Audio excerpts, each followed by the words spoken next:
બંધાવેલી ખોડા ચોરની પાંજરાપોળ આજ એનો ઓટો અને આ પંપ જેવો આ પંપ છે એ મરેલા ઢોરના મરદા માટે જંતુનાશક દવા છાંટવાનો પંપ છે.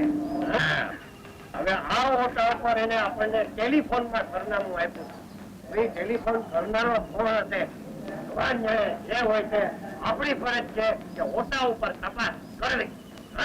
ચાલો તપાસ કરીએ. ભાઈ પંપ પડી છે ચોખ્ખી પડી.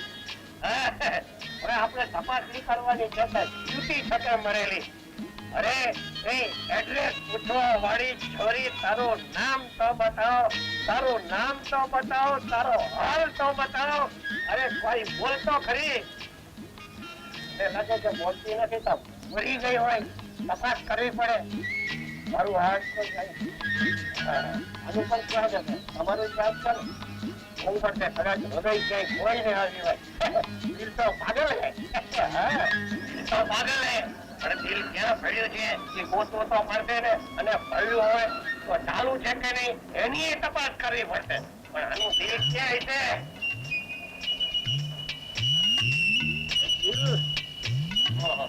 દૂરથી દિલનો અવાજ સાંભળીએ. આવાજ મે મરી નથી, મરી નથી, મરું થઈ રહી છે. અને સરકારી હોસ્પિટલે લઈ જવી પડશે. એમ કરો ઉપાડો. અરે છોકરી હોય છે એટલે તરત ઉપાડવા દોડે છે. છોકરો તો કોઈ ના આવે. ઉપાડો. ઓહો હો હો હો, ડાક્ટરે દવા દીધી, ઇન્જેક્શન માર્યું અને હું ક્યારનો આને પાણી છાંટું છું તોય ભાનમાં આવતી નથી. સાહેબ જોયું ને, આજકાલના મા બાપ ઢોરને બાંધી રાખે છે અને છોકરીઓને છુટ્ટી ફેરવે છે. પછી આવું જ થાય ને. અરે જાગ ભાઈ જાગ, હવે તો જાગ. પાણી છાંટીને થાક્યો. જાગી જાગી.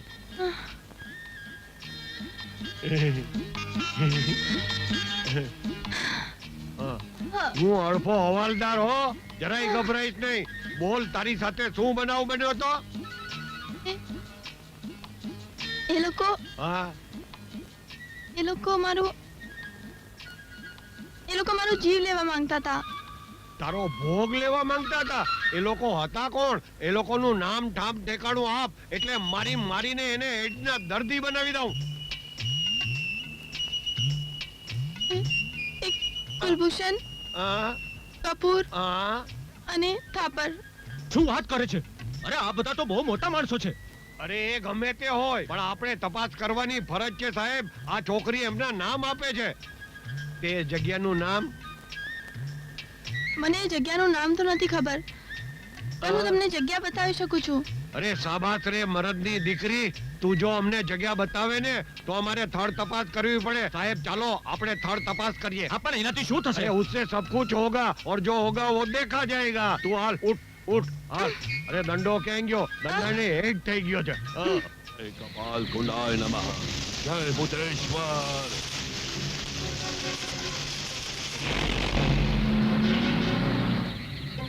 આવો ઇન્સ્પેક્ટર, આ જે જગ્યા છે. થર્ડ તપાસમાં ઝીણામાં ઝીણી વસ્તુ જોવી જ જોઈએ. તો જ થર્ડ તપાસ પૂરેપૂરી થાય. એનો ખખડાટ ટૂંકા પાંદડાનો.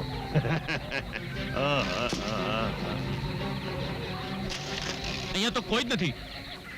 ઇન્સ્પેક્ટર અરે હાડકું. ઓહો. ઓહ. આંગણાની છાપ ન પડે ને એટલા માટે. આહાહાહાહા. આહા. આ બકરીનું તો નથી લાગતું, ઘોડાનુંય નથી, ગધેડાનુંય નથી. હાડકું લાગે છે તો માણસનું, પણ ઓહો હું સાચું કહું છું ઇન્સ્પેક્ટર. આહા. એ અહીંયા જ હતો. અરે પણ અહીંયા તો કોઈ જ દેખાતું નથી. અરે અરે ઓહ અરે બીજું હાડકું. ઓહો. આહા. આ હાડકું જાનવરનું નથી, છે તો માણસનું જ. એ અહીંયા જ હતો અહીંયા તો ઇન્સ્પેક્ટર. કોઈ તમે મારી દેખાતું વાત માનો ઇન્સ્પેક્ટર. એ તાંત્રિક અહીંયા જ હતો. ચલો. Please inspector. અરે ઇન્સ્પેક્ટર સાહેબ, મને તો દાળમાં કંઈક કાળું લાગે છે અને તે પાછું કોકમ નથી. અરે પણ અહીંયા તો કઈ છે જ નહીં. હા, યાદ છે મેં તને હોસ્પિટલમાં પણ કીધું હતું. તો પછી એમ કરો, તમારે જવું હોય તો જાઓ, હું તો પૂરી સ્થળ તપાસ કરીને જ આવીશ. હું કોણ? હડફો હવાલદાર, સિપાહી બચ્ચો. હા. ઠીક છે, જેવી તમારી મરજી. જોઈએ હડફાની બહાદુરી. ચાલ પૂજા. લ્યો, સાહેબ તો ગયા. ચાલ જલ્દી ચાલ.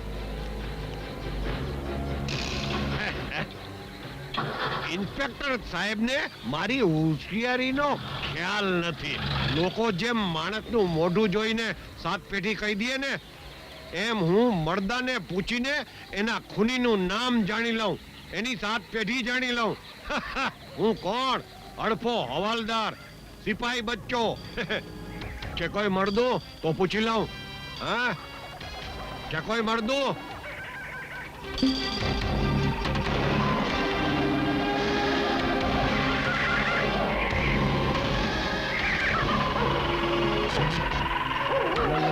ઓય! ઝાડ ઉપરથી ભૂત રૂવે બેકાર, એના રોચનીએ લોહી જરે. ઓહ!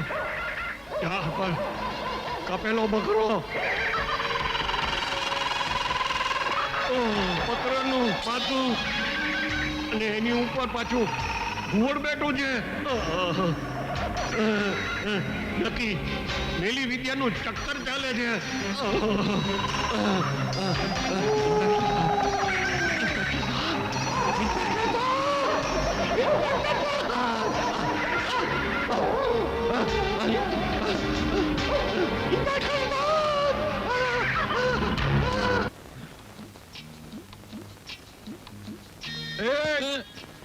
શું કરાશ? બીડી પીવું છું. ઓન ડ્યુટી બીડી પીશ?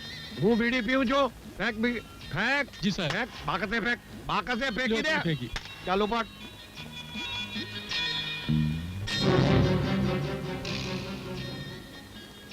લાગે છે તો ચોકીદાર, પણ ગાંડા જેવો ઓન ડ્યુટી ઊંઘે છે.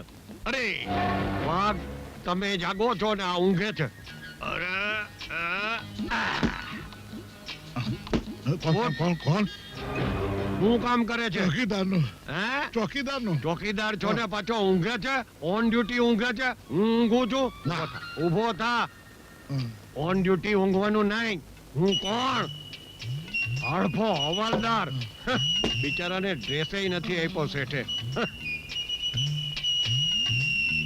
કોણ છે? અરે કોણ છે તું? હું કોણ? હડફો હવાલદાર. તને ખબર છે હું કોણ છું? અરે હશો કોઈ મેનેજર અથવા શેઠના ચમચા અથવા ઘાટી ધોબી, હે?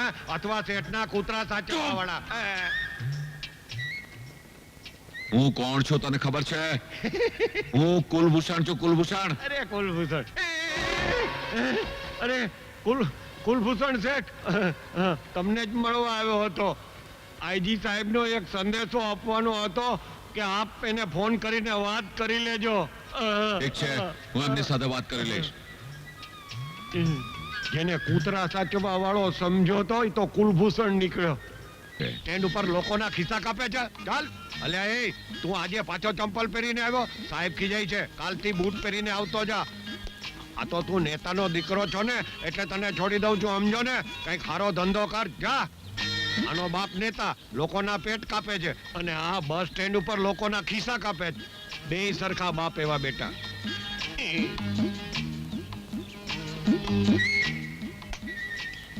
અરે સાહેબ, કઈ વિચારમાં છો? ઊંડા વિચારમાં છો? હમ કઈ મૂંઝવણમાં છો? હાડફા સમજાતું નથી કપૂરને કોણે માર્યો. એના ગળા પર ઊંડા ઘા છે અને આજુબાજુ કોઈ તીક્ષ્ણ હથિયાર પણ નથી મળ્યું. સમજાતું નથી કપૂર કબ્રસ્તાનમાં કેવી રીતે મર્યો. અરે સાહેબ, આવા પાપિયા છે ને ઈ કબ્રસ્તાનમાં મરે ને ઈ જ હારું. એટલે લોકોની મજૂરી બચી જાય. મજૂરી? હા, ઠાઠડીમાં નાખીને ઉપાડીને સ્મશાન સુધી લઈ જવો પડે ને. રામ બોલો ભાઈ રામ, રામ બોલો ભાઈ રામ. આ શું બકવાસ કરે છે? ક્યારેક તો તારા ભેજાનો ઉપયોગ કર. સાહેબ નકામું ટેન્શન કરે છે. અરે એક પાપિયો મર્યો તો ધરતી માથેથી ભાર અડવો થયો. આવા પાપિયા તો મરવા જ જોઈએ. ખબરદાર જો હવે દારૂ પીને આ બાયડીના બાલ ખેંચ્યા છે તો સમજો ને આ બાયડી તને ભગવાને હાચવવા માટે આપી છે. સમજો ને, દારૂ પીને મારવા માટે નહીં. હવે જો દારૂ પીધો ને તો જેલમાં કેદમાં જ્યાં ભાવશે ત્યાં જિંદગી પર પૂરી દઈશ. ત્યાં લઈ જા શાંતિથી. હાથ પકડ, બાલ નહીં. ભગવાને આ બાયડી આપી છે પણ હાચવતા નથી નીચના પેટના. અરે સાહેબ, તમે આજે કઈ ડબલ ટેન્શનમાં લાગો છો? હા, થાપરનું મૃત્યુ એક રહસ્ય બનીને રહી ગયું છે. અરે સાહેબ, રહસ્ય ને રહસ્ય જ રહેવા દ્યો અને એમ સમજો કે આ ધરતી ઉપરથી એક બીજો પાપનો બોજો ઓછો થયો અને ઈ થાપર રહસ્યથી ન મરત ને તો એટથી મરી જાત. એને છોકરીઓ પર બળાત્કાર કરવાનો બહુ શોખ હતો ને અને પાછો નિરોધ વાપરતો નતો. તું કોઈ દિવસ નહીં સુધરે. લ્યો કરી લ્યો વાત. અરે હું બગડ્યો છું જ ક્યાં કે સુધરું. સારું થયું થાપર મરી ગયો, જન્મની ખાઈડમાં ગયો.